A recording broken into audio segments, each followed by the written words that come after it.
थोड़ा सा अपने फैंस को रुला के और थोड़ा सा खुद को हिला के आखिरकार राजस्थान की टीम आज कोलकाता के खिलाफ ये मैच जीत ही गई। आप देख रहे हैं इसके पावर प्ले। मेरा नाम है प्रीति और सीधा आपको लिए चलते हैं हमारे क्रिकेट एक्सपर्ट मुरली कार्तिक के पास। कार्तिक, क्या बोलेंगे आप? कहीं ना कहीं it was all thanks to Chris Morris's fantastic bowling spell that restricted Kolkata. या कहना होगा नॉट ओनली हिम, जिस हिसाब से उनके जो लेफ्ट आर्म बॉलर्स ने बॉलिंग डाली, उनादकट सेट द टेम्पो, बिल्कुल कोई जगह नहीं दी। Sakariya bowled really well, Mustafizur bowled very well, तारीफ करनी पड़ेगी जिस हिसाब से उनका इस्तेमाल भी किया गया। आई थिंक ये वैसा वानखेड़े विकेट नहीं था जो जिसमें 200 प्लस रन बने हैं और चेस भी हुए 200 रन। ये कुछ अलग लग रहा था, बाउंस था, थोड़ा रुक के आ रहा था और उस वजह से थोड़ा लेबर करना पड़ा राजस्थान की टीम को जीत के लिए, और जरूरत भी है क्योंकि आप नहीं गवाना चाहते, और वही किया उन्होंने। पर जैसे आपने कहा, full marks to Chris Morris, full marks to the other bowlers to.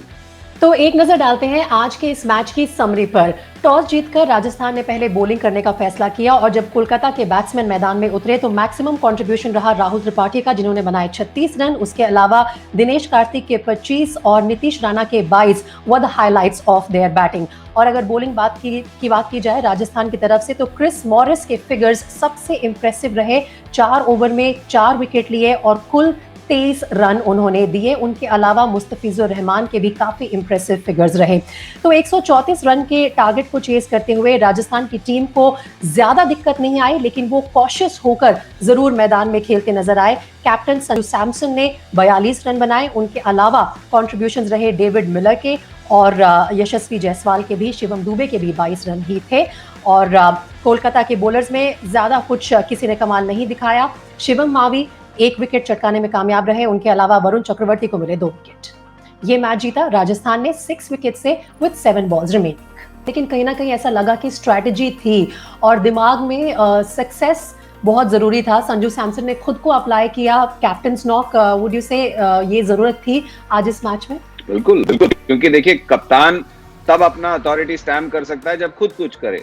आप एनी वर्ड्स नहीं बोल सकते, जो कहते हैं ना वॉक द टॉक, जो होता है वो करना पड़ता है कप्तान को।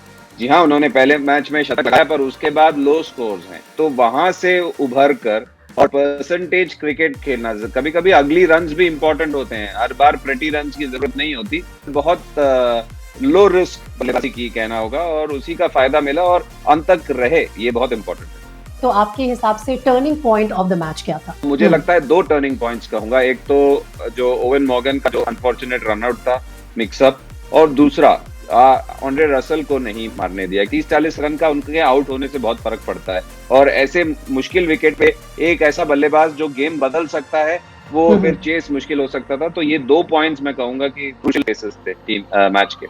चलिए, और अगर smartest move of the match की बात की जाए तो वो क्या होगा? जिस हिसाब से जयदेव उनादकट को वापस लेके आए और गेंदबाजी कराई और चेतन सकारिया को एक एक्सटेंडेड स्पेल दिया, वो भी बहुत इंपॉर्टेंट है। चलिए, तो अब नजर डालते हैं पॉइंट्स टेबल पर। आज की जीत के साथ राजस्थान ने अपने आप को जरूर 6 स्पॉट पे लाने में कामयाबी हासिल की है। उन्होंने 5 मैचेस में से 2 जीते हैं और 3 हारे हैं।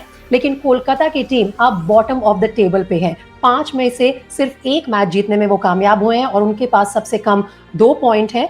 एंड ऑफ कोर्स बैंगलोर, जिनका मुकाबला कल भी है, they continue to lead the team. Alright, तो ये तो था आज का मैच जिसमें राजस्थान ने कोलकाता को हरा दिया। जरूर पॉइंट्स टेबल में कुछ हलचल मचाएंगे, वो जरूर दिखाएंगे अपने दर्शकों को। लेकिन अब आगे बढ़ते हैं और बात करते हैं सुपर संडे की। सुपर संडे हो और डबल धमाका ना हो इंडियन T20 लीग में, ऐसा तो हो ही नहीं सकता। तो कल का पहला मैच होगा southern derby. It's going to be Chennai versus Bangalore. इस मैच के बारे में अगर बात करें तो कार्तिक, सबसे पहले 2 बड़े नाम दिमाग में आते हैं। It's going to be Virat Kohli versus Mahendra Singh Dhoni. Your thoughts on that match? बिल्कुल, कप्तान, उप कप्तान, मेंटोर, प्रोटेजे, जो मर्जी बोलिए आप, सब चीज है। एक टीम लास्ट ईयर बिल्कुल नीचे लगी हुई थी, बिल्कुल, मतलब जिस टीम ने इतने ऊंचाइयां देखी हैं वो बिल्कुल नीचे लगी हुई थी। जब यूएई में IPL हुआ और फिर डैड्स आर्मी कहा जाता है, ग्रैंड डैड्स आर्मी बोला जाता है, सब कुछ बोला जाता है, पर उनको कोई फर्क नहीं पड़ता। वहां से वो अभी नंबर 2 पे हैं, हारने के बाद 1 मैच। आप दूसरी टीम देखिए, कुछ चेंजेस किए, उनका भी हमेशा बोला जाता है कि इनको हटाओ, पर वहां से 4 मैच जीत के गए। और सबसे इंपॉर्टेंट चीज है प्रीति की, चेन्नई में जीत के गए। उनकी टीम अगर चेन्नई में जीत के सारे मैच जा सकती है तो उनके मतलब का विकेट है मुंबई, तो कांटे का टक्कर है। राइट, तो फुल फॉर्म में है, फुल फ्लो में है बैंगलोर की टीम इस बार। तो अगर मैं आपसे कहूं कि आप बैंगलोर और चेन्नई दोनों टीम से एक एक एक्स फैक्टर प्लेयर मुझे बताएं, तो वो कौन होगा? अगर मैं बैंगलोर की बात करूं तो मेरे जी। लिए अभी भी एक्स फैक्टर एबी डिविलियर्स है, क्योंकि वो कैसे मैच कहाँ पे मैच बना सकते हैं, निकाल के ले जा सकते हैं, उनसे बेहतर कोई है नहीं। हम्म। और इस बार मुझे पता नहीं क्यों लग रहा है कि मोइन अली का एक बहुत इंपॉर्टेंट रोल होगा सीएसके में। ऑलराइट, तो ये तो बात हो गई चेन्नई और बैंगलोर के आने वाले मुकाबले की। और सुपर संडे में दूसरा धमाकेदार एनकाउंटर होने वाला है हैदराबाद की टीम का दिल्ली की टीम के साथ। इस मैच के बारे में अपने एक्सपर्ट से पूछते हैं कि इन दोनों टीम से क्या एक्सपेक्टेशंस है कल जब ये मैदान में उतरेंगे। कार्तिक, देखिए, दोनों टीम, दिल्ली तो पहली बार आई और जीत गई, वो भी ऐसी टीम को हराया जिसको उन्होंने पिछले 5 मैच में एक बार भी नहीं हराया था, वो था मुंबई। और जी। उसके बाद सनराइजर्स हैदराबाद ने पहली बार चेन्नई में मैच जीता। डिपेंड करता है कौन से पिच पे खेल रहे हैं, अगेन कंडीशंस क्या हैं। कभी कभी वहां पे ओस पड़ी है पर बॉल घूमी है। कल भी देखा था कि जब पिछले मैच में देखा था कि जब हल्की सी गेंद ड्राई थी तो कितना गेम घूम रहा था, जो कल की ही बात है।